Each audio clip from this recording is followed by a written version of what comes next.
തൃശൂരിൽ സുരേഷ് ഗോപി മത്സരിക്കാൻ ഇറങ്ങിയത് മുതൽ അദ്ദേഹത്തിനെതിരെ ഓരോ ദിവസവും സഖാക്കന്മാരും തീവ്ര ഇസ്ലാമിസ്റ്റുകളും ചേർന്ന് പ്രചരിപ്പിക്കുന്ന കള്ളക്കഥകൾ കേട്ട് സത്യം പറഞ്ഞാൽ ചിരിയാണ് വരുന്നത്. 24 മണിക്കൂറിന്റെ ആയുസ് പോലും ഇല്ലാതെ ഓരോ കള്ളക്കഥയും പൊട്ടിപ്പൊളിയുന്നു. ഇസ്രയേലിൽ ഹമാസ് ഭീകരർ നടത്തിയ ആക്രമണത്തെ സുരേഷ് ഗോപി അപലപിച്ചത് മുതൽ അതിനു പിന്നാലെ കരുവന്നൂർ ബാങ്കിൽ CPMകാർ നടത്തിയ ബാങ്ക് കൊള്ളക്കെതിരെ പദയാത്ര നടത്തിയത് മുതൽ തുടങ്ങിയതാണ് സുരേഷ് ഗോപിയെ പൂട്ടാനുള്ള ശ്രമങ്ങൾ.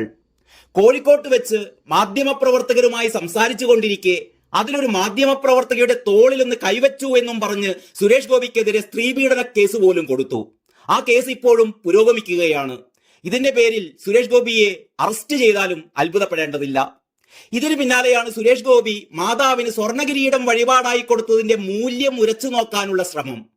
ലോകത്ത് തന്നെ ആദ്യമായിട്ടായിരിക്കണം ഒരു ഭക്തൻ നൽകിയ വഴിപാടിന്റെ മൂല്യം വഴിപോക്കന്മാരൊക്കെ ചേർന്ന് വന്ന് ഉരച്ചു നോക്കി ചോദ്യം ചെയ്യുന്നത്. തിരഞ്ഞെടുപ്പ് പ്രചാരണത്തിനിടെ പാർട്ടി പ്രവർത്തകരുടെ ഭാഗത്തു നിന്ന് വന്ന ചില പാളിച്ചകൾക്ക് അവരെ സുരേഷ് ഗോപി ഒന്ന് ശകാരിച്ചപ്പോൾ അതും വലിയ വിവാദമായി. ചുരുക്കി പറഞ്ഞാൽ സുരേഷ് ഗോപിയുടെ നടത്തം, നോട്ടം, സംസാരം എന്നു വേണ്ട, സുരേഷ് ഗോപി ഒന്ന് തുമ്മിയാൽ പോലും അതൊക്കെ എടുത്ത് ജനകീയ വിചാരണ നടത്തി അദ്ദേഹത്തെ തേജോവധം ചെയ്യാനുള്ള ശ്രമങ്ങൾ. സുരേഷ് ഗോപി പണ്ട് വിഷുക്കൈനീട്ടം കൊടുത്തപ്പോൾ ആരൊക്കെയോ അദ്ദേഹത്തിന്റെ കാല് തൊട്ട് വണങ്ങിയെന്നും പോലും പറഞ്ഞ് വിവാദമുയർത്തിയ കൂട്ടരാണ്. ഇതാ ഏറ്റവും പുതിയ ആരോപണം. സുരേഷ് ഗോപി വധം, പരദൂഷണ വിവാദം, കഥകളി. അതാണിപ്പോൾ സോഷ്യൽ മീഡിയയിൽ നിറയുന്നത്.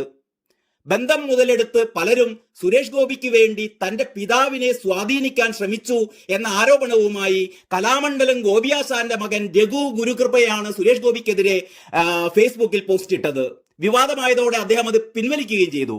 പക്ഷേ മന്ത്രിമാരായ വീണ ജോർജും ശിവൻകുട്ടിയും മുതൽ CPMന്റെ മൂത്ത നേതാക്കന്മാർ മുതൽ സൈബർ കടന്നലുകൾ വരെ ഈ പോസ്റ്റ് ഷെയർ ചെയ്ത് അർമാദിക്കുകയാണ്. ഗോപിയാശാന്റെ മകന്റെ ഫേസ്ബുക്ക് പോസ്റ്റ്, അതായത് ഇപ്പോൾ ഡിലീറ്റ് ചെയ്യപ്പെട്ട ആ ഫേസ്ബുക്ക് പോസ്റ്റ് ഇപ്രകാരമായിരുന്നു. പ്രശസ്തനായൊരു ഡോക്ടർ അച്ഛനെ വിളിച്ചിട്ട് പറയുന്നു, അതായത് ഗോപിയാശാനെ വിളിച്ച് പറയുന്നു അത്രേ, നാളെ അങ്ങോട്ട് വരുന്നുണ്ട് സുരേഷ് ഗോപി എന്ന്, സുരേഷ് ഗോപിയെ അനുഗ്രഹിക്കണമെന്ന്. അച്ഛൻ പറഞ്ഞത്രേ വരേണ്ടെന്ന്. അപ്പോൾ ഡോക്ടർ പറഞ്ഞത്രേ ആശാന് പത്മഭൂഷൺ കിട്ടണ്ടേ എന്ന്. ഇത്രയുമാണ് ആ ഫേസ്ബുക്ക് പോസ്റ്റ്.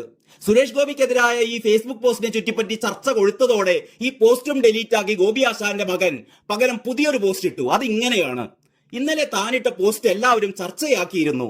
സ്നേഹം കൊണ്ട് ചൂഷണം ചെയ്യരുത് എന്ന് പറയാൻ വേണ്ടി മാത്രമാണ് ആ പോസ്റ്റ് എന്നും ഈ ചർച്ച അവസാനിപ്പിക്കണമെന്നുമായിരുന്നു വിശദീകരണം. ഒടുവിൽ സുരേഷ് ഗോപി തന്നെ മാസ് മറുപടിയുമായി എത്തി. പാർട്ടി ജില്ലാ അധ്യക്ഷനാണ് താൻ കാണാനുള്ള പ്രമുഖരുടെ പട്ടിക തയ്യാറാക്കുന്നത് എന്നും ഒരാളെയും ഗോപിയാശാനെ കാണുന്നതിനായി ചുമതല ഏൽപ്പിച്ചിട്ടില്ലെന്നുമാണ് സുരേഷ് ഗോപി പറഞ്ഞത്. താൻ എല്ലാ കാര്യങ്ങളും ഏൽപ്പിക്കുന്നത് BJP ജില്ലാ അധ്യക്ഷൻ അനീഷിനെയാണ്. ഗോപിയാശാനെ ഇതുവരെ ബന്ധപ്പെട്ടിട്ടില്ല. ഗോപിയാശാന്റെ മകന്റെ പോസ്റ്റ് വായിച്ചിട്ടുമില്ല.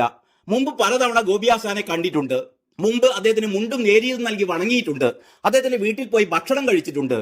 ഗോപിയാശാന്റെ ഡോക്യുമെന്ററി ഞാനാണ് പ്രകാശനം ചെയ്തത്. മകന്റെ പ്രതികരണം ഗോപിയാശാന്റെ മനസ്സാണോ എന്നതറിയില്ല. പ്രമുഖരായ കലാകാരന്മാർ മാത്രമല്ല, പ്രമുഖരായ വ്യക്തികളെയും എല്ലാ സ്ഥാനാർത്ഥികളും പോയി കാണാറുണ്ട്. താനൊരു ഗുരുത്വത്തിന്റെ പേരിലാണ് ഇത്തരത്തിൽ വ്യക്തികളെ കണ്ട് അനുഗ്രഹം തേടുന്നത്. ഗുരുനാഥ തുല്യരായവരെയാണ് താൻ കാണുന്നത്. അത്തരത്തിൽ ഗോപിയാശാൻ ഗുരുതുല്യനാണ്. ഗുരുവെന്ന നിലയിൽ അദ്ദേഹത്തെ വണങ്ങാൻ ഇനിയും ആഗ്രഹമുണ്ട്. പാർട്ടി ജില്ലാ അധ്യക്ഷനോട് ഈ ആവശ്യം പറയും.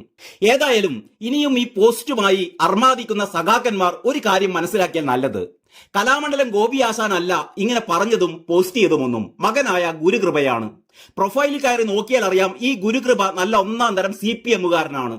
സഖാക്കൾ ഓരോ ദിവസവും പടച്ചുവിടുന്ന പച്ച നുണകൾ നാം ഒക്കെ കേട്ട് മടുത്തതാണ്. എതിരാളികളെ തേജോവധം ചെയ്യാൻ ഏതറ്റം വരെയും ഈ സഖാക്കൾ പോകുമെന്ന് നമുക്കൊക്കെ അറിയാം. ഇത് പച്ച കള്ളമല്ല എങ്കിൽ ഗുരുകൃപ പറയണം, ഇന്ന ഡോക്ടറാണ് എന്നെ വിളിച്ചത്, സുരേഷ് ഗോപിക്ക് വേണ്ടി റെക്കമെൻഡ് ചെയ്തിട്ടുണ്ടാകുക ഏതായാലും ഒരു സംഘി ഡോക്ടർ ആകുമല്ലോ. ആരാണ് ആ സംഘി ഡോക്ടർ? സത്യമായ കാര്യമാണെങ്കിൽ പിന്നെ എന്തിനാണ് താങ്കൾ ആ പോസ്റ്റും പിൻവലിച്ചുകൊണ്ട് ഓടിയത്? തൽക്കാലം ഇത്ര മാത്രമേ പറയാനുള്ളൂ.